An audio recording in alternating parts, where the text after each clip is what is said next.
bem-vindos. Hoje a gente vai fazer uma exploração focada num texto bem interessante. Ele fala sobre abundância ou suprimento de um jeito. Bem espiritual, sabe? O título é O Princípio do Suprimento, Dar e Perdoar. Parece uma transcrição talvez de uma palestra, um ensinamento. Isso. E a nossa ideia aqui é mergulhar fundo nisso, ver as ideias centrais, porque propõe uma visão que, assim, talvez vá contra o que a gente geralmente pensa sobre como conseguir o que precisamos. Dinheiro, saúde, bem-estar. Exatamente. A tese principal parece ser que a chave não está em buscar fora, mas em algo que brota de dentro. Vamos tentar desempacotar isso. Perfeito. A fonte sugere justamente isso. O suprimento não é algo que a gente busca ou pede externamente. É um princípio de emergência, sabe? Vem de dentro para fora. E o que ativa isso, segundo o texto, são duas coisas: dar e perdoar. É uma dinâmica bem específica. Vamos analisar como eles constroem essa ideia. Interessante. E começa com uma analogia sobre educação, né? O texto compara o jeito antigo de empurrar conhecimento, às vezes até meio forçado, Sim, com o sentido real de educar, que seria trazer para fora, extrair o que já está ali na pessoa. Me lembrou um pouco Sócrates, a maiêutica. exatamente. A ideia de que a inteligência, o talento, não são coisas que você adiciona. São coisas que você desperta, que já existem ali. E essa é a base para o argumento espiritual principal, então. Precisamente. Funciona como uma ponte. Assim como um talento para música ou para ciência pode ser visto como algo inato que precisa ser desenvolvido. O texto coloca que a completude e a perfeição espiritual também são assim. Uma condição inerente a todo mundo. Inerente, como um dom divino. Isso, um dom divino, uma herança, presente igual em todos, sem distinção. Não é algo que você tem que adquirir ou merecer, mas algo que está lá, esperando para ser revelado, trazido à luz. O que nos leva para aquela citação central. O reino de Deus está dentro de vós. Exato. E o texto ressalta que, embora tenha sido dito aos hebreus na época, a mensagem seria universal, para toda a raça humana. Sim, esse é um ponto crucial. Paulo, Pedro, eles teriam entendido essa universalidade e levado a mensagem adiante. Entendi. Ponto-chave aqui é essa ideia da filiação divina universal. A fonte insiste que essa é a nossa natureza básica, sabe? Mesmo que alguém esteja, sei lá, esquecido disso, talvez em pecado, em sofrimento, a natureza fundamental de filho de Deus permanece. A harmonia, o bem-estar. Não são coisas que vêm de fora para consertar algo. São o resultado de despertar essa consciência que já está lá dentro. Então, nessa visão, somos todos conectados, irmãos e irmãs. Exatamente essa a ideia. Uma conexão fundamental. Ok, então tá. Se essa perfeição, esse reino, já está dentro, como isso se aplica na prática à questão do suprimento? Dinheiro, saúde, companhia, essas coisas. Ah, aí que o jogo vira. É onde o texto começa a confrontar as abordagens mais comuns que a gente vê por aí. Tipo quais? Ele critica o que chama de visão ortodoxa. Aquela ideia de que o suprimento vem de fora, sabe? Como resposta a pedidos, a orações para um Deus externo. Entendi. A ideia de pedir e receber. Isso. E o texto é bem direto nisso. Diz que a experiência mostra que isso, por si só, não funciona.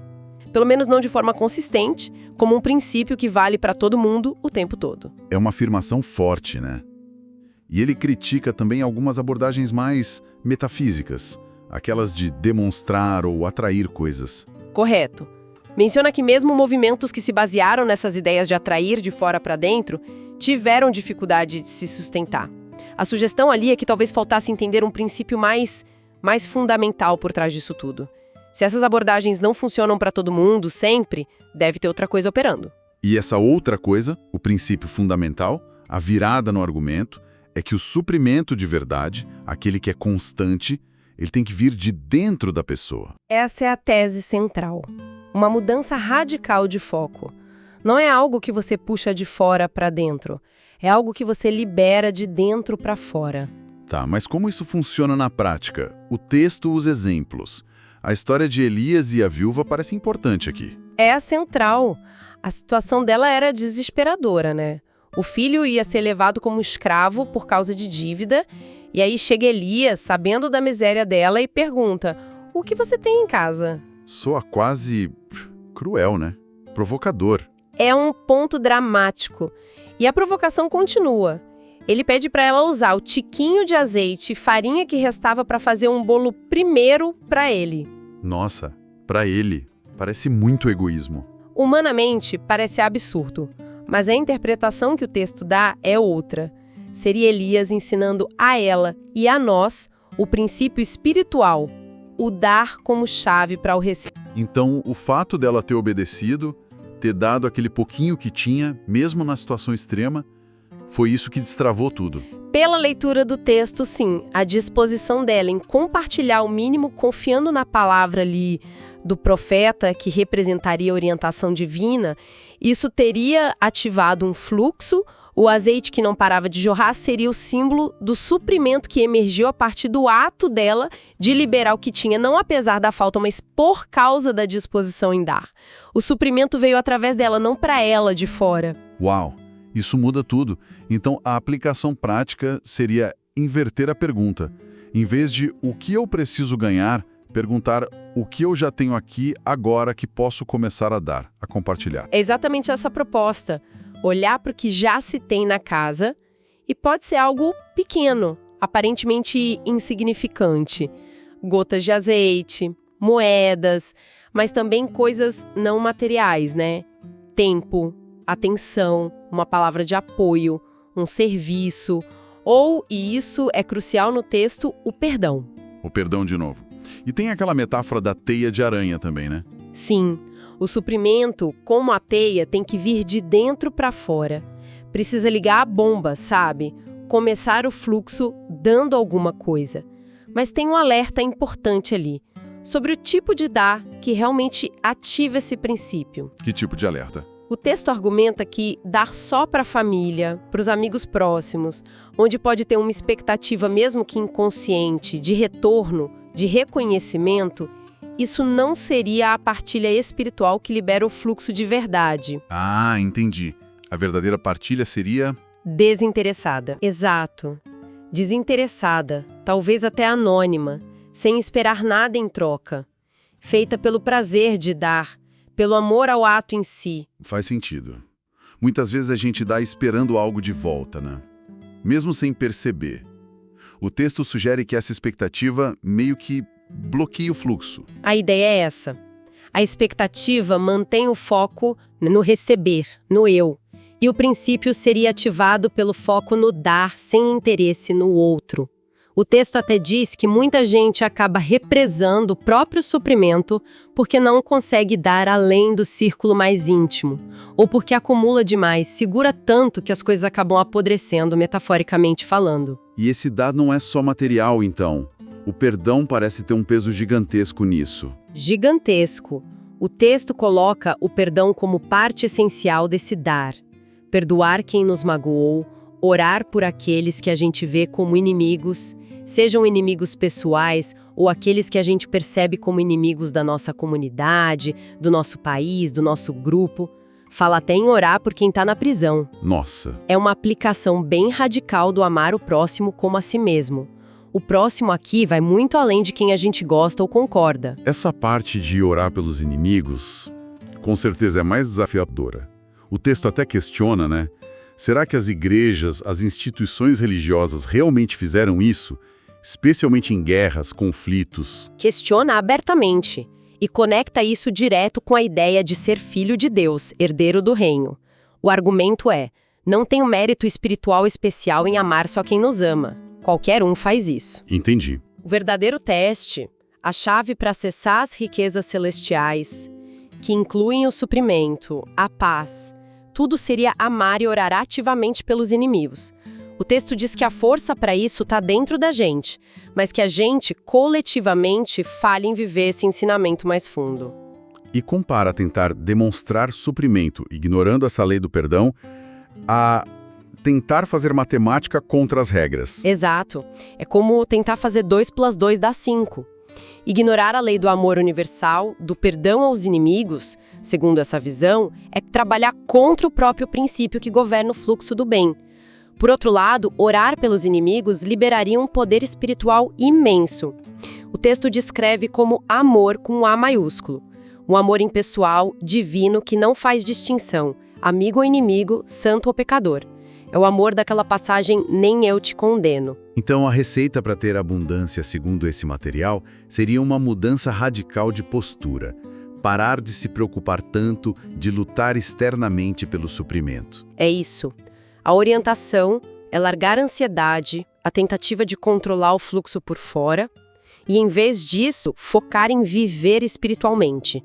E viver espiritualmente, aqui nesse contexto, significa praticar continuamente o dar, o derramar, o perdoar se atenta a ver 7 e orar pelos inimigos. E a promessa é que isso não só supre o que falta, mas multiplica, elimina a falta. A promessa é essa, que essa prática constante multiplica o bem, de forma que a própria ideia de falta desaparece. Eu gosto das analogias com a natureza que o texto usa para reforçar isso.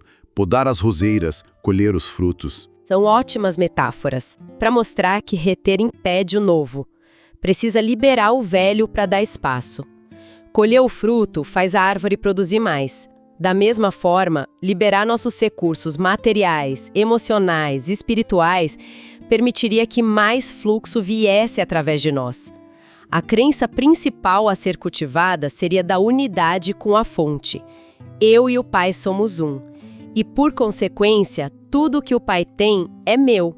Não como algo para a gente exigir egoisticamente, mas como uma realidade interna para ser vivida através do serviço. E o serviço a Deus se manifesta no serviço ao próximo, especialmente aos mais necessitados, ao menor dos meus irmãos. A lei do retorno fica bem clara aí, né? Claríssima. O pão que eu lanço na água é o que volta para mim. A responsabilidade é nossa. Totalmente individual. O que a gente vive, de bom ou de ruim, teria origem nas nossas próprias ações, pensamentos, até omissões, mesmo que a gente não conheça essas leis espirituais. Por isso a ênfase em conhecer e viver a verdade, porque seria essa verdade que libertaria das escravidões, falta, doença, limitações. O princípio volta sempre para o mesmo ponto. O suprimento flui através do dar, do compartilhar, do perdoar. Então, resumindo bem o que a gente tirou dessa análise, é uma inversão de perspectiva muito forte. Em vez de focar em como obter coisas do mundo, a proposta é focar em como liberar um fluxo de dentro para fora. Exato. Através de atos conscientes de dar, de compartilhar e, talvez o mais puxado, de perdoar sem condições. Exatamente. É um convite a pensar que a fonte da abundância real não está lá fora, esperando ser achada ou conquistada, mas está aqui dentro. É um potencial que já existe em cada um, esperando ser ativado. E as chaves para ligar isso seriam a generosidade desinteressada e um amor que vai além das nossas preferências, que abraça até o que a gente considera inimigo. Isso deixa a gente com uma reflexão, né? Se a chave, como na história da viúva, é começar dando o que se tem na casa, mesmo que pareça muito pouco, o que será que cada pessoa ouvindo a gente já tem aí, agora mesmo? Talvez não seja dinheiro sobrando, mas quem sabe um pouco de tempo para ouvir alguém, uma palavra de apoio, a disposição de não julgar, ou quem sabe dar o primeiro passo para liberar uma mágoa antiga, perdoando? É uma ótima pergunta. Que pequena gota de azeite interna a gente poderia começar a deixar fluir hoje, confiando que esse pequeno ato de liberar pode, quem sabe, iniciar um fluxo totalmente novo na vida. Fica aí pra gente pensar.